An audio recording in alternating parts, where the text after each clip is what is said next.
nobody is able to tell the truth. We only talk about the truth and tell our perspective. So my presentation should be taken as my perspective of looking at things, who was not in Odisha for last 7 years. In fact, I started in Odisha for almost 25 years in Raurkela, but after that I left Odisha. But I am not aware of very much what is happening in Odisha. But after coming here, I got an opportunity by the Ministry of Steel to be part of a working committee of Kalinganagar cluster along with Patnaik Sahab.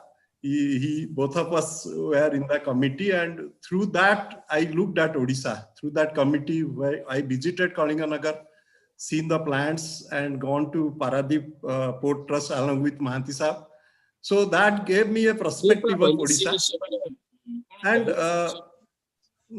with this, what I thought when I was being told to prepare for this, so I have to look at many of the things and at Odisha, and made this content out of my perspective. So let us jointly move ahead. So when I saw the World Steel reports, which was talking about the states, I am just collected random comments.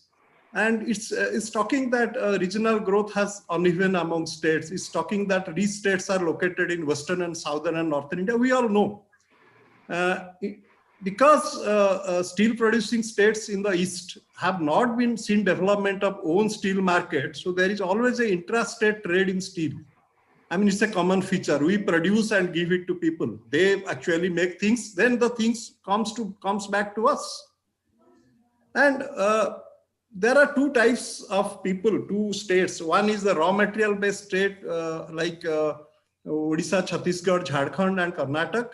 And some Maharashtra and Gujarat who are port based, and they also make steel because they are port based. They can get the raw materials. Like eastern states, Chhattisgarh, Jharkhand, Odisha are expected to catch up thanks to the mining and manufacturing development. So we can be considered as the developing states of a developing country. So that when Odisha comes into picture, and with this steel being, we are the producer of, we are the owner of all the steel mines, iron ore mines. But just a minute. Okay. So if you look at the steel scenario, I am not very fond of statistics. I mean, broadly, if you tell that we are having 20% production capacity of crude steel, but we consume only 2%.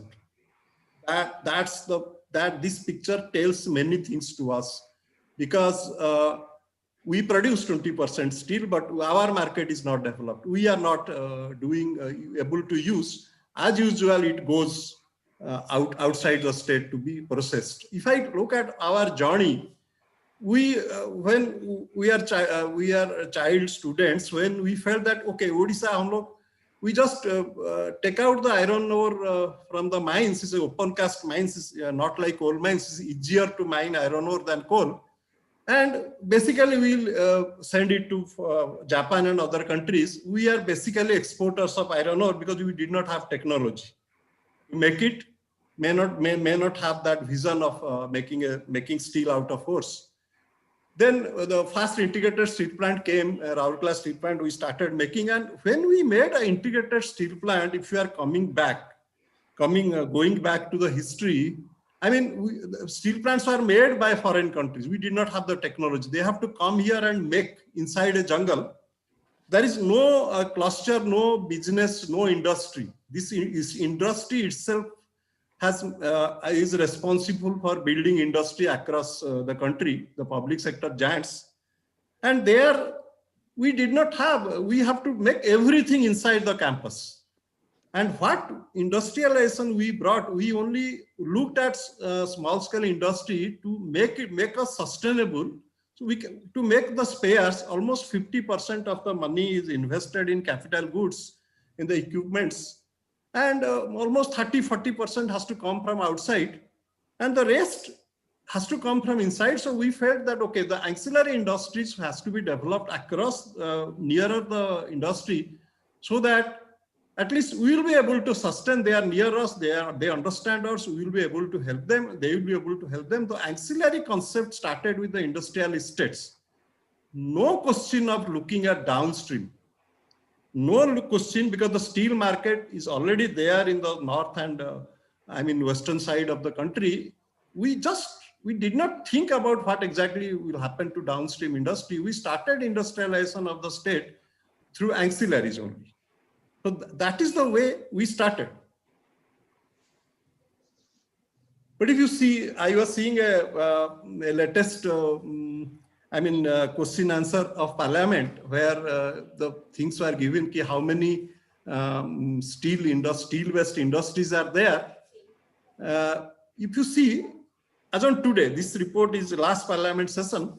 As on today, Odisha is having only 44 steel-based industry, where Gujarat 112, Maharashtra 105, and you can see from the slide the Punjab 232. This was, I have not talked about other state. This clears the picture that 20% we make, but 2% we use. So steel-based industry as on today is only 44 in Odisha. I am trying to clear a perspective in which the discussion is taking place. The perspective is 20% of steel we make, 2% we consume. And if you look at the steel-based industry and see the states, we are able to understand where we stand. So what the World Bank puts us is directly lifted from World Bank report. The World Bank tells us that we are with Andhra Pradesh, Chhattisgarh, Jharkhand, Karnataka, Telangana, Uttar Pradesh, and Uttarakhand. We are at a medium-high level of economic growth potential, and we are having steel demand potential also medium-high. I mean, the top man is Gujarat, Haryana, and Maharashtra, but we are at medium-high. That means we have crossed the lower level, and going forward, it all depends on how we are moving forward. And there, the question of downstream industry and steel-based industry is going to play a major role in this. Once we are talking of perspective, we are making it very clear, then why it is not happening.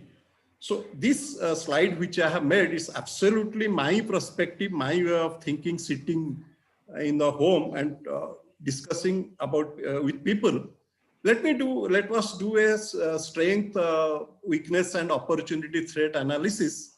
I've just put some sentences. It may be much more than what I have spoken. So if you talk about strength, we have got abundant raw materials and crude steel. That is very clear. We have got engineering, polytechnic, and diploma institution. We have got 850 ITIs. I was seeing the statistics, and 156 diploma colleges and 198 engineering colleges. Land is not a problem for us. Definitely not a problem. If you are choosing at a proper place, it's definitely not a problem if it can be managed. And if you are looking at the weaknesses, we have got logistics infrastructure problems. We have got problem with our road networks, which we are coming up, but still is a problem. Rail network is a problem.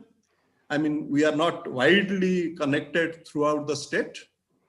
We don't have any steel intensive manufacturing hub like Maharashtra, Gujarat, even Haryana. They are auto hubs. Even Tamil Nadu is having. We don't have any hubs here. So if there is no bigger industry, bigger hubs, it's difficult to have feeding industries. Wherever there is a hub, the feeding industry comes up and steel use increases. We don't have any hub. I have talked about institution. I am talking about skilled labor. Okay, we talk of skilled labor, but as we don't have much industry in that field, the skill is not available. Even if the industry come, we may get the skill. Normally our people are skilled and they can adapt to this sort of a thing. They are going outside state to work. They can always stay in the state to work. But the availability depends on whether the industries are coming here. And local presence of investors and entrepreneurs. Money is not a problem in Odisha. This is my personal view. We are sitting on mines. We earn a lot of investors, entrepreneurs are there. They earn a lot of money on mines. But whether they are aware, whether they are I mean, they want to invest in steel plants or steel industry. That's a big question. So it is the entrepreneurship. People talk that Odisha or eastern side of the country or the Odias, Bengalis and Biharis, they're not good entrepreneurs. I mean, that's something which can be debated. I personally don't agree with that, but this can always be debated. But like people earn a lot of money on mines, on iron ore mines, but I don't know whether these investors and entrepreneurs are ready to put their money on this steel-based industry. We still depend on government spending as far as infrastructure is concerned. Infrastructure depends on how the government spends. So that's a weakness which we are having. Threat. We have, if we are coming up, then established hubs are already there in the neighboring states. So we have to have a very stiff competition. If we are coming up with steel-based industry in Odisha, we have to compete. When I was looking back at my career in Rourkela started in Kalunga and industrial estate. Two industrial estates are very much there for ancillary industry. Most of them failed, some of them survived. Most of them failed because they could not compete with the Howrah market, which is very near, overnight journey from Rourkela. It was cheaper to make it in Howrah and come because they are having an ecosystem, foundries, machine shop, everything is there. Their ecosystem is much cheaper. They could not compete. So that competition also is a threat. Let's talk about that's something which I was not expecting when I was, looking at the ease of business. So when I was looking at our figure of ease of business, then I saw Odisha is, I was expecting Odisha to be very, good, well ranked, but latest ranks tells that we are at 29 of 36. It is something which was very surprising for me. I have never seen this record earlier. When I was preparing for this, I looked at what is the ease of business. That speaks a lot of things for us. And when all of us know that ease of business is not how the business being takes place, it is ranked how the reforms are being carried out. It's a World Bank rating along with Government of India participation. We have to seriously look at this figure of 29 if you want the steel business to come to India, Odisha. That is something which has to be pondered. This rank has to go up. You have to go up if the business has to flourish. And I have talked to many entrepreneurs, many of my friends who are also having steel-based industries. I have talked to people who are doing business at Gujarat, at Odisha, and they have a lot of stories to tell. That is something we have to address.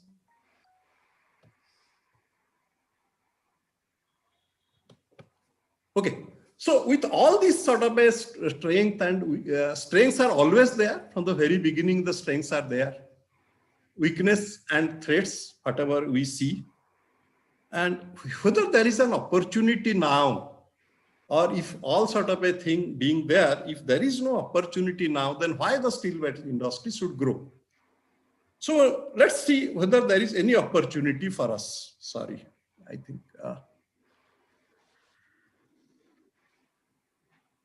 See, when I just started, when in the fag end of my career in Bhilai, after superannuation, when I was looking at announcement of Purvodaya, I got an opportunity to see the Purvodaya scheme in Ministry of Steel. I also got an opportunity to participate in the discussions of a working committee of cluster. I looked at this as an opportunity because the whole, it's a fact when our Prime Minister tells that if East is not coming up, India will not come up. This is a fact. You cannot just ignore East, who is having all the raw materials, everything, all the mineral deposit, everything is there in the eastern side. But why not the growth has not taken place as the growth has taken place in the other part? North, West and South has grown much better than what East has, what has happened in East. So the Purvodaya scheme, when I looked at, that we have to develop, the clusters have developed in a normal market force in southern zone or in the western zone. This is not happening in eastern zone because we did not have that infrastructure, the logistics which was available to other zones. There are many other regions for that. But then government has to come forward and do something or ignore the East zone. And for that, the scheme has come. And with that, they are trying to identify almost 12 clusters, and out of that, 4 clusters are identified. What I am talking is, it's the way the government is looking at things. The government has started thinking and putting something on paper. And when you are talking of clusters, Mahdi Sahab has told that we should think of a model. This model is very important. Isolation industry cannot survive. And many of the entrepreneur talks like that. One machine has become defective with somebody in Raurkela a few months back. In the Corona time, somebody has to come from Gujarat to look at the machine, because there is not a similar machine in Odisha anywhere. I mean, he has gone to a brand new machine which is not available in Odisha. But if you go to Surat, I had been to almost 10 days in Surat Industrial Estate. I mean, every service facility is available there. I mean, you don't have to talk to anybody. If there is any problem, somebody is available in the industrial estate who look after that. You don't have to worry if something breaks down tomorrow and what to do about that, where to find. This man is not available in Gujarat. It's not there. See, and when the government looked at different hubs across the world, they found out these 3 hubs, which in Korea, one in China, and the Ruhr region is very famous in Germany, the Düsseldorf regions, who are growing in this because of this ecosystem. And we have to develop the ecosystem, and these clusters are identified whether to develop certain ecosystems, and 4 are identified in area. Out of 12, 4 are identified in Odisha. That is in Kalinganagar, Anugul, Raurkela, and Jharsuguda. Because Kalinganagar, Anugul, Jindal is there, Raurkela is there, Jharsuguda is already, coming out as a steel hub in an unplanned way. This includes major railroad and port capacity expansion projects to debottleneck. You have to debottleneck something. You can come out in a virgin field, or something you have to already existing facility. If you visit Kalinganagar now, you see what is the traffic jam which is happening with only 3 million ton in Tata and NINL not working, and 1 million ton of Jindal. It is totally jammed. No logistics is not at all working there. And this logistics, unless if you make 1 ton of steel, almost you are using 4 ton of raw material, or 3.5 ton of raw material has to come to that place if you have to make 1 ton steel. So transport is almost 4 plus 1, 5 ton you have to transfer. You have to use transport and logistics. So how do this logistics work? How that road network, how that train network will work? You just cannot make steel plants. The entrepreneur does not have any control over the logistics. The government has to provide if the industrialization has to come. Out of this, government decided, let us put Kalinganagar as a pilot project, because things are coming up, things are hotting up there. You see Tata Kalinganagar, 3 million ton, they have already have started work for another 5. They are coming very soon, 8. Jindal stainless steel, a niche stainless steel, producing plant, surviving with a lot of difficulties, but they are producing 1.1 million ton of a year, and NINL was 1 million ton, but they are under divestment, and after divestment, you don't know where this plant will go. Immediately they can go to 5, they can aspire to be 10. Same with Tata Kalinganagar. So the steel is hotting up here. The steel capacity is hotting up here.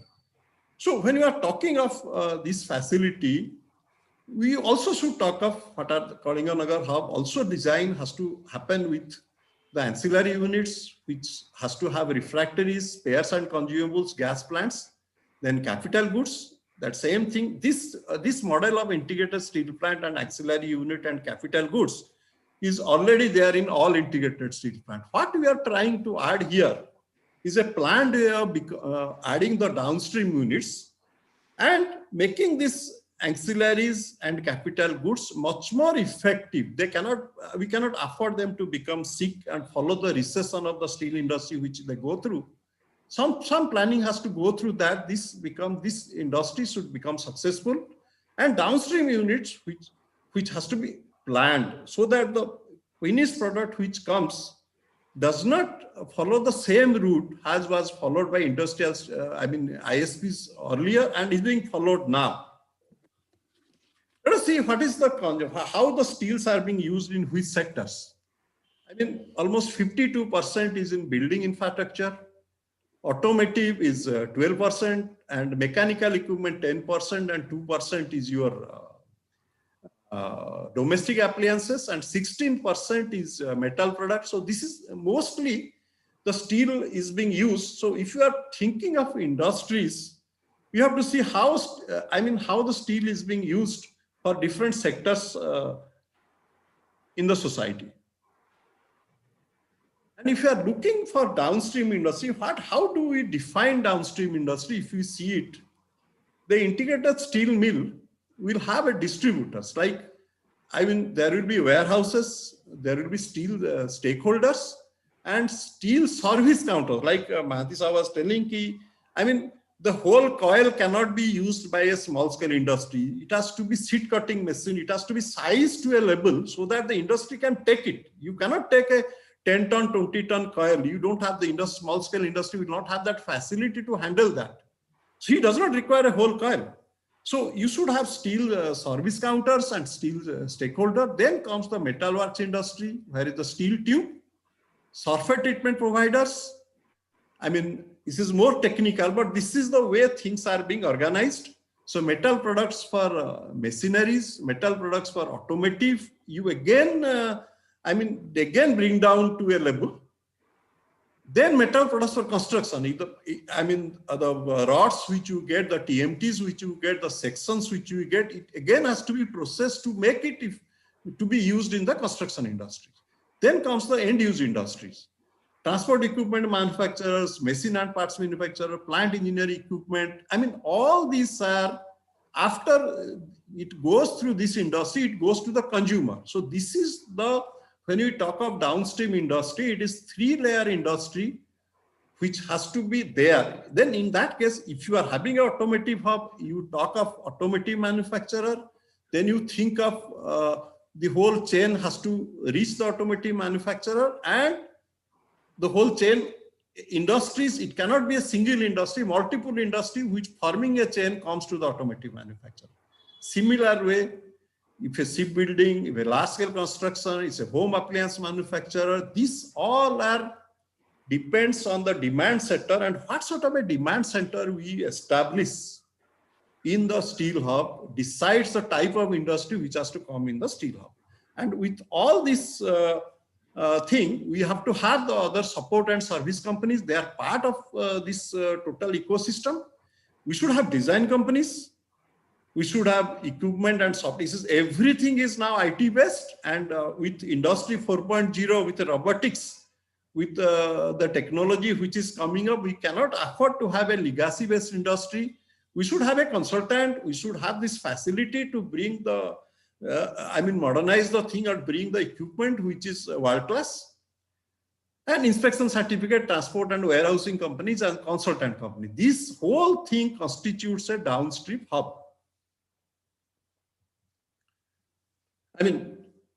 There are these cluster has to have a infrastructure for evacuate. I talked of multimodal transport. I talked of not only road, the slurry pipelines, gas pipeline, all this.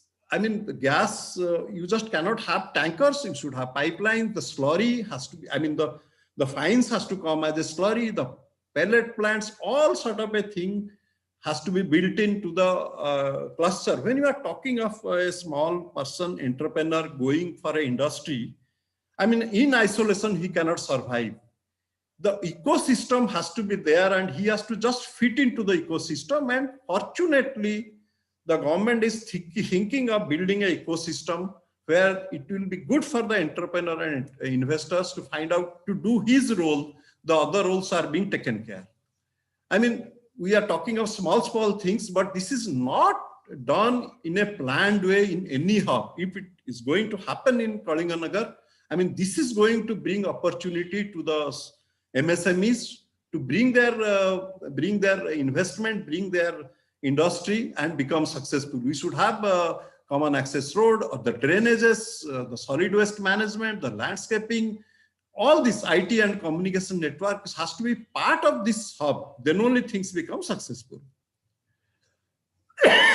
See, testing facility, you cannot have, MSME cannot have, okay, the customized testing for his product he can have, but he cannot have material testing facility. He should have a testing facility common for all the industries. The skill development system, when you talk about skill development system, I talked about a lot of 850 ITIs and all sort of a thing I talked. What we lack is finishing the skill, like making it appropriate to the industry. What the Biju Patnaik National Steel Institute, which was envisaged as working in Puri, now it is has gone to Kalinganagar as part of, will be the Kalinganagar hub. What is being planned, which is getting executed by Tata, is a finishing school where, I mean, this raw technical hands from ITIs or diploma, or mostly diploma and ITIs can be industry ready by this finishing school, and their employments, their employers will be the Kalinganagar hub under industries, and that will be imparting the knowledge and skill required to make them industry ready. The small industry will not have to struggle to bring the person and train them. They don't have to struggle, because they will be designing the skills which is required, and this will be done. This is a scheme which will be, I mean, it is under, it is on fast track, and it is going to happen any day.